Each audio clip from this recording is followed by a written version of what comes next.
नमस्कार दोस्तों, welcome to my YouTube channel Rohit Gupta pharmacist the life saver. दोस्तों, आज मैं बात करने जा रहा हूँ, आपको अगर जुखाम है और सिर दर्द है या हल्का सा बुखार है और आपको थोड़ी बहुत सर्दी महसूस हो रही है तो आपको क्या करना चाहिए। तो दोस्तों, मैं बताना चाहूँगा, सबसे पहले आपको ड्रग ऑफ चॉइस जो रहेगी वो नीमोस्लाइड पैरासीटामोल रहेगी। किसी भी कंपनी का ले सकते हैं आप। दूसरा आप ले सकते हैं अमोक्सिसिलिन, जो एंटीबायोटिक है,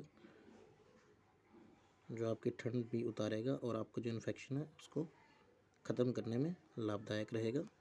और तीसरी जो सबसे मेन ड्रग है, यदि आपको जुखाम है और साथ में काफ़ी छींकें लग रही हैं तो आप ले सकते हैं मोनास्ट एलसी, जो कि मोंटेलुका सोडियम और लीवोसिट्राजिन हाइड्रोक्लोराइड जो मेन सॉल्ट हैं इसके, उसका कॉम्बिनेशन है।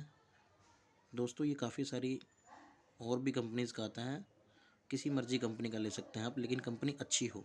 तो दोस्तों, 3 ड्रग ऑफ चॉइस रहेंगी हमारी। जुकाम, सिर दर्द या हल्का बुखार हो और छींकें लगी हों तो आपको मोंटेलुकास्ट लीवोसिट्राजिन का कॉम्बिनेशन और अमोक्सिसिलिन आइसो, और तीसरी नीमोस्लाइड पैरासीटामोल, जो मेन जो साल्ट रहेंगे नीमोस्लाइड और पैरासीटामोल। दोस्तों, आप किसी भी अच्छी कंपनी का ले सकते हैं, ज़रूरी नहीं कि आप इसी कंपनी का लें। सिप्ला का, सन फार्मा का, एबट का, माइक्रो का, किसी का भी ले सकते हैं आप। तो दोस्तों, ये वीडियो उम्मीद होगी आपके लिए बहुत लाभकारी होगी, इसलिए आप देखते रहिए मेरा channel Rohit Gupta pharmacist the life saver, और सब्सक्राइब कीजिए, वीडियो को शेयर कीजिएगा। धन्यवाद।